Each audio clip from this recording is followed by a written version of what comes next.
Okay, as promised, we're going to move on and learn some new tools.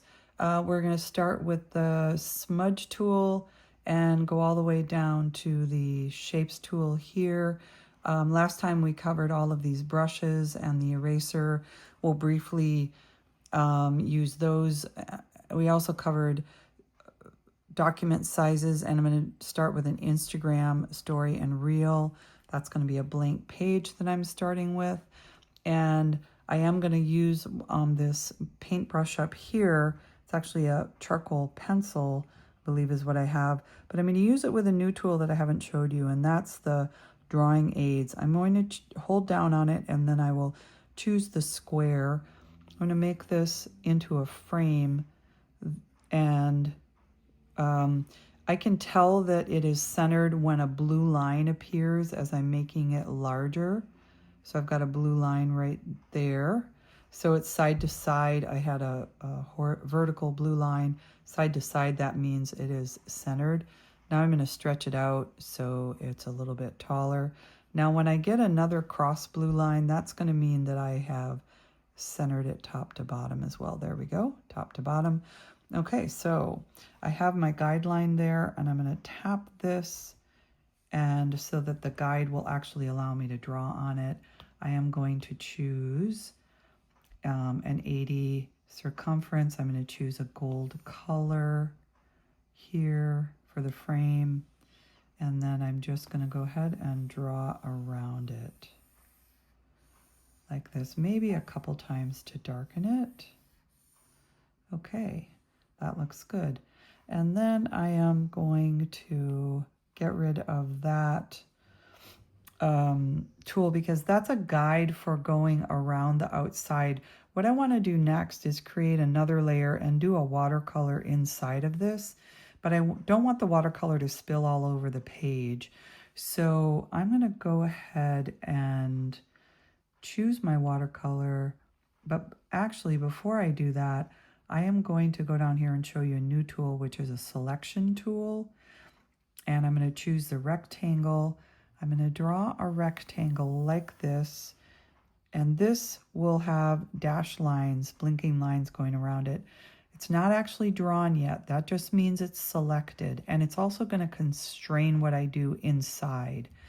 So I'm going to go back up here to my watercolor brush. I'm on this separate layer, and I'm going to go with a really dark watercolor, and I just want to show you it's like a dark gray, and I'm just going to go all the way around this. And before I get too dark with it, I want to show you what happens if we use this new tool, which is the selected smudge brush. And I am going to use an ink smudge brush pen. And I think I'm going to get closer so you can see what happens. You see how all of a sudden I've got some changes to my watercolor. If you watch closely, you'll see how I can drag that color around. And so that's how you can use that smudge tool. And in some cases, it can be very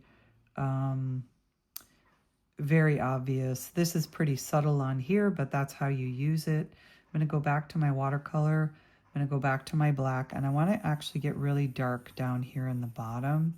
I think it's okay that I have some variation up there at the top. And I feel like that's what I want for my background. And I'm going to hit the deselect. So now I need to put this underneath my frame and watch how it'll change. So the frame is now on top and my background is below it, and that's the painting background. I haven't done the overall background. Let's add a layer for that, and let's use the bucket tool, which is right here, and let's choose a nice blue color over here, a deep blue. And I'm just going to hit on this layer, I'm going to hit bucket fill right there. It's asking me vector or pixel. I choose vector, and now I've got the black going, or the blue going all behind everything. And you can even see it showing through a little bit on that watercolor, which is fine with me. Next, I'm going to use the shape tool here.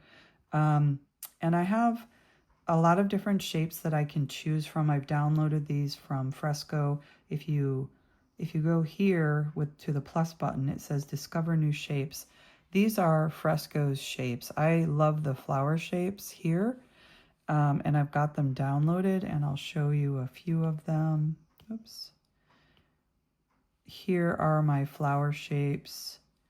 I've got 8 of them. I'm going to use this kind of crazy looking flower shape first. I love that. It's kind of just an interesting flower shape. I'm going to make it a little bit bigger. It's hard for you to see it, I think. Maybe you can see that shadow right there. You're going to see it really well in a second because I'm going to fill it with a gray, kind of muted green. And the way that I fill it, because that shape's not drawn again, it's just a guide. I'm going to hit the fill button that is associated with that shape right there. And I'm going to fill it with the green. But I accidentally put it right on that blue layer. So let me undo that. And I'm going to go up here. I need to create a new layer. I forgot to do that. So I've still got my shape. I'm kind of starting from fresh by hitting the undo, adding a new layer. And now let's hit that fill button. It's going to look quite dramatic this time. So here we go. That's a vector fill. And there you can see it really shows up really well. So I'm going to add another layer. And I am going to choose that shape again. And this time I want to flip it and I want to make it bigger. So the way I flip a shape is I just keep sliding it and it will actually do the opposite size or the opposite side. And maybe tilt it a little bit. And I'm going to hit a fill button, but I'm going to use a different green. I'm going to go darker. And this is going to look like a mistake to begin with, but I'm just going to show you how to fix what I'm about to do. So I'm going to fill it with the darker green vector. And it doesn't look really good having in my mind, have the dark in front of the light. So the way I can fix that is I just move that layer down there. And now I've got the dark behind the light. I'm going to select it and transform it by bringing it up a little bit higher. There we go. And I'm going to hit done and deselect it. So the last thing I'm going to do to add an image here is go back to my shapes. I don't want that shape. I actually need to go to the comics because there's a nice starburst in the comics and you can see it a little bit there. I'm going to make it a little bit smaller. I'm going to center it and choose a nice gold color to fill it. And since it doesn't have a center to the sun, I can go back to this type of shape and ask for a circle. Make that circle a little bit smaller, center it, move it up, and then I'm going to go here and ask to fill that with the same yellow. It doesn't look like the same yellow yet. Oh, let's see. Let's make a new. There we go.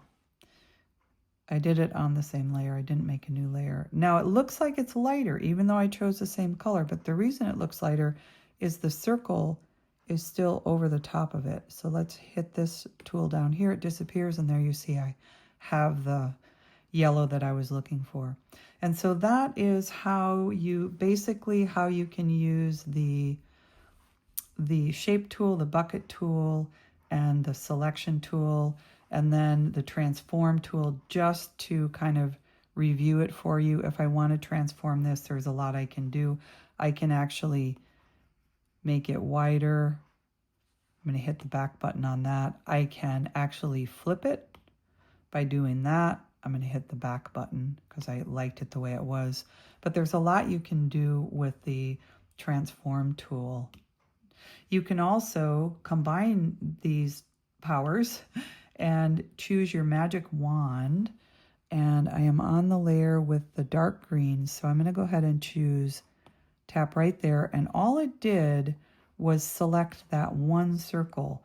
And once I have that, I can transform just that one circle, and I can distort it, I can make it wider, I can skew it, I can change the perspective if I want to. So you can kind of see it's really skewing it. And that's even more obvious when you have different types of shapes that you're skewing. And so that shows you pretty well how to do all of those tools in a nutshell. I'm going to hit deselect there. And I hope that this has helped you. If you liked it, please hit the like button. And if you want to learn how to use these tools, please subscribe. I'm going to go through all of them, and consider me your online coach. Thanks so much.